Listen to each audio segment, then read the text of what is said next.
SF institute channel पर आप सभी का स्वागत है। तो जैसे कि हमारे चैनल पर गवर्नमेंट वैकेंसी जो कि रिलीज़ हुई है उससे रिलेटेड नोटिफिकेशन के बारे में जानकारी दी जाती है and specially for the PWD candidate.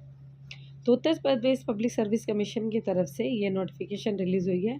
इसमें एटलीस्ट 500 पोस्ट हैं, ठीक है, जो कि आपके अपर सबॉर्डिनेट सर्विस जिसको कहा जाता है पीसीएस।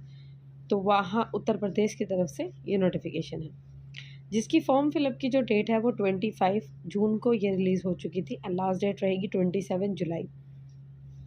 तो ये पूरी कंप्लीट वीडियो इसी से रिलेटेड रहेगी। इसमें दिव्यांग बच्चे भी अप्लाई कर सकते हैं। अब इसकी एजुकेशन क्वालिफ़िकेशन देखिए, नॉर्मली एजुकेशन क्वालिफ़िकेशन ग्रेजुएशन है, बट डिफरेंट तरीके की पोस्ट होने के बावजूद यहाँ पर अलग अलग तरीके की मतलब एलिजिबिलिटी भी डिमांड की गई है। तो अगर आप इस फॉर्म को फिल करते हैं तो जैसे भी कोई भी पोस्ट फिल करते हैं तो उसकी एजुकेशन क्वालिफ़िकेशन और क्या डिमांड है उस पोस्ट की, उसको देखने के बाद ही आप इस पोस्ट को फिल कीजिएगा, क्योंकि आपकी फिर मेहनत बेकार ना हो जाए। क्योंकि इसमें फॉर्म फिलअप से पहले ये चीज़ें भी कही गई है कि आप अगर उस पोस्ट के लिए एलिजिबल हैं, एजुकेशन क्वालिफ़िकेशन है आपकी उतनी, तो उसके बेसिस पे ही आप फॉर्म फिल कीजिएगा, ठीक है। तो 500 जैसे कि पोस्ट है, बैचलर डिग्री वाले कैंडिडेट इसके लिए अप्लाई कर सकते हैं। और इसमें स्पेशल है कुछ इस तरीके के पोस्ट है जहाँ पर law, food technology, computer psychology, agriculture वगैरह से रिलेटेड एजुकेशन क्वालिफिकेशन मांगी गई है। अब इस फॉर्म को फिल करने से पहले आपको वन टाइम रजिस्ट्रेशन करना होगा, जिसमें OTR नंबर वो जनरेट होगा। देन इसके 4th लेवल इसमें बताया गया है। अब देखिए, फॉर्म फिलअप की जो फ़ीस रहेगी वो 125 है। SC/ST कैटेगरी के लिए 65 फ़ीस रहेगी। PW कैंडिडेट के लिए 25 जो है वो फ़ीस रहेगी। अब इसका जो लेवल रहता है वो 3-4 लेवल में एग्ज़ाम रहेगा। पहले प्री का एग्ज़ाम होता है आपका, जो कि आपका ऑप्शनल क्वेश्चंस होते हैं जिसमें। फिर आता है आपका रिटन एग्ज़ामिनेशन, मेंस का एग्ज़ाम होता है। प्री का जो एग्ज़ाम होता है ये एक ओनली क्वालिफाइंग मार्क्स होता है नेचर का। इसका आपके फाइनल रिजल्ट में कोई मार्क्स इंक्लूड नहीं होते, बट आपका क्वालिफाइंग नेचर का एग्ज़ाम होता है। देन आता है मेन, जो कि आपका रिटन एग्ज़ामिनेशन होता है। फिर आता है इंटरव्यू, फिर document verification, then medical examination. अब इसमें जो दिव्यांग बच्चे हैं तो उनका भी मेडिकल वेरिफिकेशन के चांसेस होते हैं कुछ के। तो वो जब आप अंत तक वीडियो देखेंगे तो उसके बारे में आपको जानकारी मिलेगी कि किस तरीके से होता है क्या। बाकी नॉर्मल यही है, मेडिकल एग्ज़ामिनेशन जो कि नॉर्मल कैंडिडेट्स का भी चेकिंग वगैरह रहती है, एलिजिबिलिटी वगैरह टेस्ट की जाती है, फिटनेस वगैरह।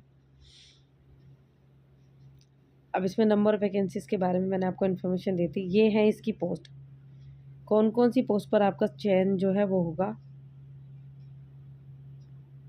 कोई कैंडिडेट अगर एज रिलैक्सेशन के लिए डिमांड करता है तो एज रिलैक्सेशन के लिए तो उसका अपेंडिक्स 1 फिल किया जाना चाहिए उसका। अब ये एजुकेशन क्वालिफिकेशन है डिफरेंट डिफरेंट पोस्ट की। जैसे मैंने बताया आपको, bachelor, mostly bachelor degree, but अलग अलग पोस्ट के लिए अलग अलग रिक्वायरमेंट है। प्रिंसिपल गवर्नमेंट इंटरमीडिएट कॉलेज, तो इसमें आपकी पोस्ट ग्रेजुएशन मांगी गई है। लो इंडी, इसमें bachelor of education BEd degree होनी चाहिए, course recognize by the NCTE। कुछ आपके इसमें एसेंशियल क्वालिफिकेशन है, कुछ प्रेफरेंशियल है। इसमें ADIOS डिप्यूटी सेक्रेटरी, तो इसमें यहाँ पे इसकी बैचलर डिग्री, इसमें पोस्ट ग्रेजुएट डिग्री मांगी गई है। एंड उसकी बात करते हैं सीनियर लेक्चरर डाइट की, तो इसमें पोस्ट ग्रेजुएट डिग्री रहेगी आपकी with degree of bachelor of education. BEd वगैरह आपने की हुई होनी चाहिए एंड पोस्ट PG भी आपने की हुई होनी चाहिए। देन लेबर इन्फोर्समेंट आपका ऑफिसर है, इसमें भी आप एजुकेशन क्वालिफिकेशन देख सकते हैं। असिस्टेंट लेबर कमिश्नर, फिर फूड सेफ्टी ऑफिसर है, फिर डिस्ट्रिक्ट प्रोबेशन ऑफिसर, इसमें भी PG मांगी गई है। देन बात करते हैं assistant controller legal metrology grade 2। फिर आती है आपकी officer on special duty, graduation रहेगी इसमें computer engineering from recognized university. इसमें से कोई एक चीज़ आपकी होनी चाहिए, जैसे PG होनी चाहिए आपकी इन मैथ्स और 1 year post graduate diploma in computer science. बाकी आपने ग्रेजुएशन की होनी चाहिए इंजीनियरिंग में। फिर बात करते हैं असिस्टेंट प्रोसिक्यूशन ऑफिसर की। इसमें है डिग्री होनी चाहिए आपकी लॉज ऑफ रिकॉग्नाइज्ड यूनिवर्सिटी। फिर डिस्ट्रिक्ट प्रोग्राम ऑफिसर, इसकी भी एलिजिबिलिटी आप देखिए। फिर बात करते हैं child development project officer, manager account and audit officer. इसमें आपने कॉमर्स में ग्रेजुएशन की भी होनी चाहिए, अकाउंटेंसी आपके पास सब्जेक्ट होना चाहिए, 5 ईयर एक्सपीरियंस होना चाहिए इन अकाउंट्स वर्क। फिर marketing officer, graduate in agriculture and agriculture marketing science. फिर आती है आपकी सेक्रेटरी, क्लास 2 ग्रेजुएशन एग्रीकल्चर वगैरह। एंड इसमें finance and accounts, graduation in economic commerce. मतलब इसमें आपने ग्रेजुएशन, इसमें अलग अलग पोस्ट पर ऐसे नहीं है कि नॉर्मल आपने किसी भी से ग्रेजुएशन की हो तो आप अप्लाई कर सकते हैं। इसमें हर एक पोस्ट पे इसमें आपकी अलग अलग एजुकेशन क्वालिफिकेशन है, तो आपको वो जो कि फॉर्म फिल करोगे तो आपको ध्यान से फिल करना होगा। फिजिकल रिक्वायरमेंट भी रहेगी, कुछ ऐसी पोस्ट है जिसमें फिजिकल रिक्वायरमेंट की ज़रूरत है। जैसे बात करते हैं इसमें deputy superintendent of police and superintendent of jail and district commandant, home guard, excise inspector and deputy jailer, district youth welfare and Pradeshik Vikas दल ऑफिसर। तो इनके यहाँ पर इसमें फ़िज़िकल मेज़रमेंट जो है वो डिमांड किया गया है। ये आपकी एलिजिबिलिटी होनी चाहिए, जिसको आप देख सकते हैं, सही इंस्पेक्टर दैन डिप्टी जेलर, इन सब चीज़ों की। फीमेल कैंडिडेट भी आप इसको देखिए।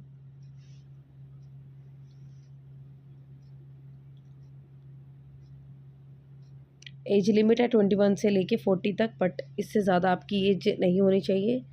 एंड जो पीडब्ल्यूडी कैंडिडेट है उनके लिए 55 ईयर्स तक की एज कही गई है, मतलब एज रिलैक्सेशन है कुछ कैटेगरीज को।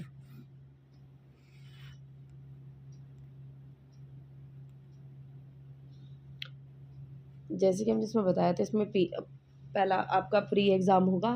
जो प्री एग्ज़ाम होगा उसमें आपके मार्क्स रहेंगे, क्वालिफाइंग मार्क्स आपके एटलीस्ट 33% होना चाहिए।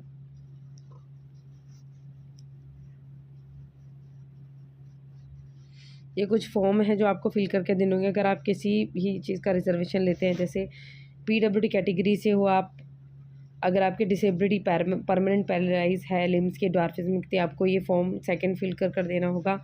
मल्टीपल डिसेबिलिटी के केस में आपको फॉर्म 3 जो है वो अटैच करना होगा।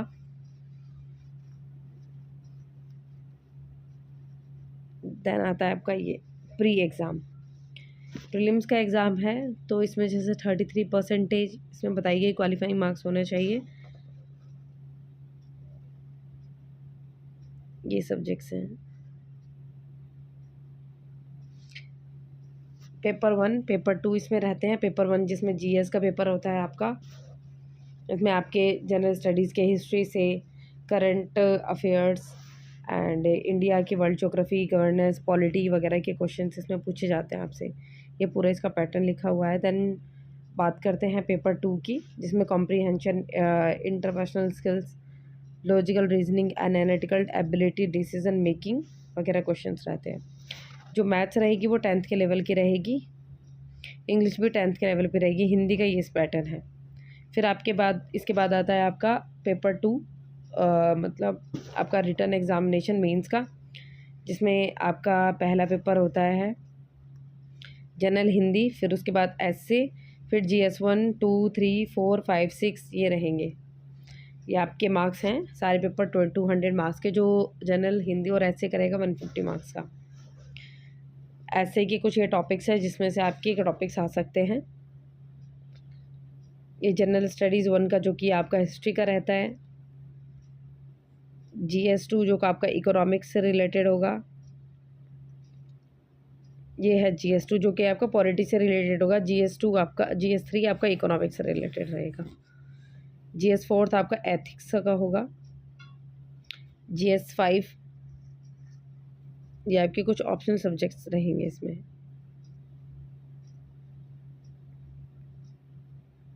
सिक्स, तो ये इसका कुछ इस तरीके से एग्ज़ाम पैटर्न है।